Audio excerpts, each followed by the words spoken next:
என்னுடைய நேம் செந்தூர தேவி. வெஸ்டேஜ்ல crown director லெவல்ல இருக்கேன். என்னுடைய upline Sujith brother diamond director and Sarath brother diamond director, Jayapriya sister UCD and Girish brother UCD and Saravanan brother டியூசிடி. இந்த வெஸ்டேஜ் ஆப்பர்ச்சுனிட்டி கிடைக்கிறதுக்கு முன்னாடி நான் ஹவுஸ் ஒய்ஃபா இருந்தேன். வீட்ல வந்து ஒரு பையன் இருக்கான். என் பையன பார்த்துட்டு வீட்ல இருக்கும்போது தான் எனக்கு வெஸ்டேஜ் வாய்ப்பு கிடைச்சுச்சு. வெஸ்டேஜ் வாய்ப்பு கிடைச்ச உடனே நான் எங்க வீட்ல சொல்லும்போது நெறைய ரிஜெக்ஷன் சொன்னாங்க. இதெல்லாம் நீ இந்த பிசினஸ் பண்ணக்கூடாது. நெறைய பசங்க கிட்ட பேசணுன்ற மாதிரி வரும். வீட்ல ப்ராப்ளம் வரும் அப்படின்னு சொன்னாங்க. நீ படிச்ச படிப்புக்கும் இதுக்கும் சம்மந்தமே இல்ல அப்படின்னு சொன்னாங்க. நான் எம்சிஏ கம்ப்ளீட் பண்ணியிருக்கேன். அவங்க சொன்னத நான் எதுவுமே பொருட்படுத்தல. பிகாஸ் நான் பார்த்த வீடியோ பொறுத்தவரைக்கும், இங்க வந்து பெரிய லெவல்ல இன்கம் எடுக்க முடியும் அப்படிங்கிற ஒரு நம்பிக்கை எனக்கு இருந்தது. ஸோ நான் என் ஹஸ்பண்ட்ட கேட்டேன். எனக்கு ஒரு 4 மாசம் டைம் குடுங்க அப்படின்னு கேட்டேன். சரி அப்படின்னு சொன்னாங்க. ஸோ அந்த 4 மாசத்துல நீ சக்சஸ் பண்ணலன்னா பிசினஸ குவிட் பண்ணிடணும் அப்படின்னாங்க. ஓகே அப்படின்னு சொல்லிட்டு அந்த 4 மந்த் அவ்ளோ எஃபோர்ட் போட்டேன். என் ஃப்ரெண்ட்ஸ் கிட்ட ரெஃபர் பண்ணேன். யாருமே வரல. என் ஃப்ரெண்ட்ஸ் ஆஃப் ஃப்ரெண்ட்ஸ் கிட்ட ரெஃபர் பண்ணேன். யாருமே வரல. எல்லாருமே டிமோட்டிவேஷன் தான் சொன்னாங்க. இதெல்லாம் ஒரு வேல, பொருள் வாங்குற வேல, ஆள் சேர்க்கிற வேல அப்படிங்கிற மாதிரி என்ன டிஸ்கரேஜ் தான் பண்ணாங்க. அவங்க டிஸ்கரேஜ் பண்றாங்க அப்படிங்கிறதுக்காக நான் அந்த இடத்துல துவண்டு போயிடல. ஓகே இவங்களுக்கு இதுதான் தெரியுது அப்படின்னு சொல்லிட்டு நான் அடுத்தடுத்து மூவ் ஆன் பண்ணிக்கிட்டே இருந்தேன். என்னுடைய மாச சம்பளம் வெஸ்டேஜ்ல ரூ. 28 வந்தது. அடுத்த மாசம் எனக்கு ரூ. 130 வந்தது. அதுக்கு அடுத்த மாசம் ரூ. 635 வந்தது. 4வது மாசம் நான் பிரான்ஸ் டைரக்டர் அப்படிங்கிற லெவல் ரீச் பண்ணேன். எனக்கு அந்த மாசம் ரூ. 6,632 வந்தது. நான் என் ஹஸ்பண்ட்ட காமிச்சேன். பாருங்க 4 மாசம் டைம் குடுத்தீங்க. அதுக்குள்ள நான் சக்சஸ் பண்ணி காமிச்சுட்டேன் அப்படின்னு சொன்ன உடனே அவங்க வந்து ஓகே அப்படின்னு சொல்லிட்டு அக்செப்ட் பண்ணிக்கிட்டாங்க. அக்செப்ட் பண்ணிட்டு ஓகே நீ ஃபர்தரா வந்து மூவ் பண்ணு அப்படின்னு சொன்னாங்க. ஸோ இதுதான் நான் இந்த பிசினஸ்ல எனக்கு பெரிய லெவல்ல கிடைச்ச ஒரு ஹோப் அப்படின்னே சொல்லுவேன். நம்ம வீட்ல ஒரு பெர்மிஷன் கேட்கிறோம்னா, அதுக்குள்ள நம்ம எஃபோர்ட் போட்டு சக்சஸ் பண்ணிட்டோம்னா, அதுக்கப்புறம் வீட்ல இருக்கவங்க நம்மள நம்ப ஆரம்பிச்சுட்டு, நமக்கு வந்து ஓகே பண்ணுங்கிற மாதிரி ஒரு கான்ஃபிடென்ட் குடுக்க ஆரம்பிச்சுருவாங்க. ஸோ, அதுக்கப்புறம் நான் பிசினஸ எடுத்து பண்ணேன். நெறைய ஸ்ட்ரகிள்ஸ் ஃபேஸ் பண்ணேன். அதுக்கப்புறம் ரெஃபர் பண்ணும்போதா இருக்கட்டும், யாரும் வரமாட்டாங்க. நெறைய ப்ராப்ளம் வந்து நான் ஃபேஸ் பண்ணிக்கிட்டு தான் இந்த பிசினஸ் பண்ணிக்கிட்டு இருந்தேன். அதுக்கு அடுத்தது எனக்கு வந்து ஹெல்த் வைஸுமே ரொம்ப ப்ராப்ளம் வர ஸ்டார்ட் ஆயிடுச்சு. ரொம்ப தலைவலிக்க ஆரம்பிச்சுச்சு. நெறைய பிரச்சனை வர ஆரம்பிச்சுச்சு. ஸோ, அதனால நான் மூக்குல வந்து சர்ஜரி பண்ணுனேன். ஸோ சர்ஜரி பண்ணிட்டு ஹாஸ்பிட்டல்ல அட்மிட் ஆகியிருந்தேன். அப்பயுமே இந்த பிசினஸ நான் குவிட் பண்ணல. குவிட்டுங்கிறத தாண்டி பிரேக் எடுக்கல மெயினா. ஓகே எனக்கு சர்ஜரி பண்ணிட்டாங்க. நான் பிரேக் எடுக்கிறேன் அப்படின்னு சொல்லிட்டுலாம் எடுக்கல. அடுத்து வந்து 1 டேவ்லயே நான் வந்து எகைன் பிசினஸ ஸ்டார்ட் பண்ண ஆரம்பிச்சேன்.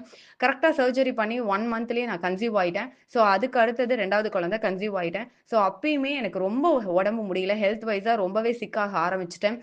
அந்த டைம்லயும் நான் பிரேக் எடுக்கல.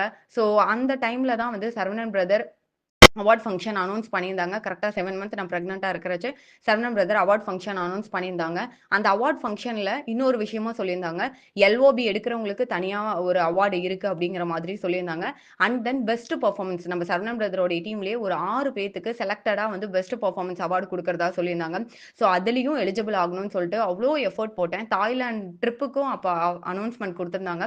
அந்த ட்ரிப்லயும் நான் எலிஜிபிள் ஆகணும்னு எஃபோர்ட் போட்டேன். பிரெக்னன்ட்டா இருந்துகிட்டே தான் நான் எஃபோர்ட் போட்டேன். வெளிலலாம் போவேன். நோட்டீஸ் குடுப்பேன். விசிட்டிங் கார்டு குடுப்பேன். ஜிஹெச்க்கு போய் பாப்பேன். என்னுடைய டெலிவரி டைம் அந்த டைம்லலாம் வந்து ஜிஹெச்க்கு தான் செக்கப் போவேன். ஏன்னா ஜிஹெச்க்கு போம்போது நெறைய பெர்சன நம்ம மீட் பண்ணலாம். ஸோ அந்த இடத்துல நோட்டீஸ், விசிட்டிங் கார்ட்லாம் குடுப்பேன். ஸோ அது மூலியமா ஐடிஸ் வரும். ஸோ அப்படி மூவ் பண்ணி நான் பெஸ்ட் பெர்ஃபார்மன்ஸ்க்கான அவார்டும் வாங்குனேன். தாய்லாந்து ட்ரிப் போறதுக்கு நான் போகல. என்னால போக முடியல. ஏன்னா கன்சீவா இருந்ததுனால என் ஹஸ்பண்ட் போயிட்டு வந்தாங்க. அது எனக்கு ரொம்ப சந்தோஷமான ஒரு விஷயம். ஏன்னா நம்ப ஒரு வொர்க்க பண்ணி அதுல சக்சஸ் பண்ணி நம்மளுடைய ஹஸ்பண்ட் வந்து ட்ரிப் போறாங்க அப்படின்னா, அது ரொம்ப ரொம்ப ஹேப்பியான விஷயமா எனக்கு இருந்தது. என் ஹஸ்பண்டுமே ரொம்ப ஹேப்பியா ஃபீல் பண்ணி, "இன்னும் அடுத்தடுத்து நீ எடுத்து பண்ணு" அப்படின்னும் சொன்னாங்க. அதே டைம்ல இன்னொரு எல்ஓபிக்கும் அவார்ட் வாங்குனேன். மொத்தம் அந்த டைம்லயே நான் 3 அவார்ட் வாங்குனேன். ரொம்ப ரொம்ப ஹேப்பியான தருணமா இருந்தது. டீம்லயுமே வந்து நெறைய ப்ராப்ளம்ஸ் வரும். பிகாஸ் அப்லைன், டவுன்லைன்ஸ் பாண்டிங் அப்படிங்கிறது ரொம்ப இம்பார்ட்டன்டான ஒரு விஷயம். ஸோ அந்த டைம்லயுமே நம்ம சொல்றத டவுன்லைன்ஸ் புரிஞ்சுக்க மாட்டாங்க. அந்த மாதிரி இஷ்யூஸ் எல்லாமே எல்லாத்துக்கும் இருக்கும். அது எல்லாமே ஓவர் கம் பண்ணி வந்தேன்.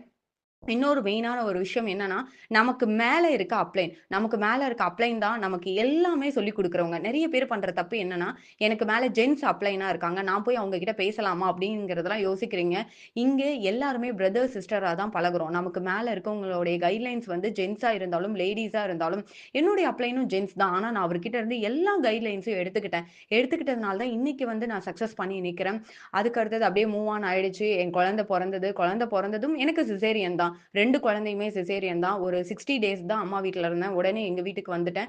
எங்க வீட்டுக்கு வரும்போது நானு, ஹஸ்பண்ட் 2 பசங்க அவ்வளோதான். அவ்ளோ ஸ்ட்ரகிள்ஸ் வந்து எனக்கு நெறைய இருந்தது. பிகாஸ் 60 நாள்ல நான் வந்து தனியா வரேன் அப்டின்னா, அது வந்து என்னுடைய ஹெல்த் வைஸுமே நான் பார்க்கணும். என் ஹஸ்பண்ட் நைட் வேலைக்கு போயிடுவாரு. 1 மணிக்கு தான் வருவாங்க.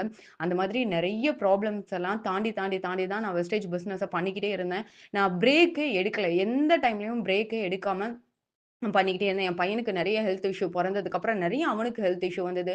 கீழ விழுந்தான். மொட்டை மாடியில இருந்து ஸ்டெப்ஸ்ல சறுக்கி விழுந்து பல்லு புடுங்கிட்டு வந்துருச்சு. சின்ன குழந்தைக்கு நெறைய ஸ்ட்ரகிள்ஸ் வந்துச்சு. அது எல்லாத்தையுமே தாண்டி நான் சக்சஸ் பண்ணேன். ஸோ இப்போ என்னுடைய மார்ச் மந்தோட இன்கம் வந்து பார்த்தீங்கன்னா, ஹையஸ்ட் இன்கம் ரூ. 1,05,184.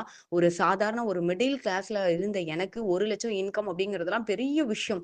ஸோ 1,00,000 அப்படின்னு யோசிக்கிற அளவுக்கு ஒரு 4 வருஷத்துல 1,00,000 இன்கம் வந்து நான் வாங்கியிருக்கேன் அப்படின்னா, ரொம்ப சந்தோஷமா இருக்கு. வெஸ்டேஜ்ல வந்ததுக்கப்புறம் நெறைய என்னுடைய ஆசைகள், கனவுகள்லாம் நான் ஃபுல்ஃபில் பண்ணிட்டுருக்கேன்.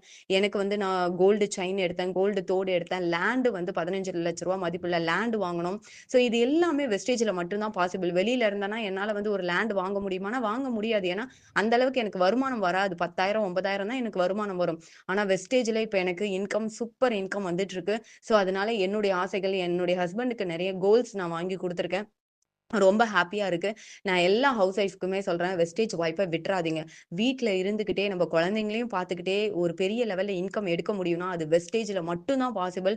தொடர்ந்து பண்ணுங்க. விடாம பண்ணுங்க. என்ன ரிஜெக்ஷன் வந்தாலும் வெஸ்டேஜ குவிட் பண்ணக்கூடாது அப்படிங்கிற ஒரு ஹோப்போட பண்ணுங்க. கண்டிப்பா உங்களாலயும் நீங்க சக்சஸ் பண்ண முடியும்.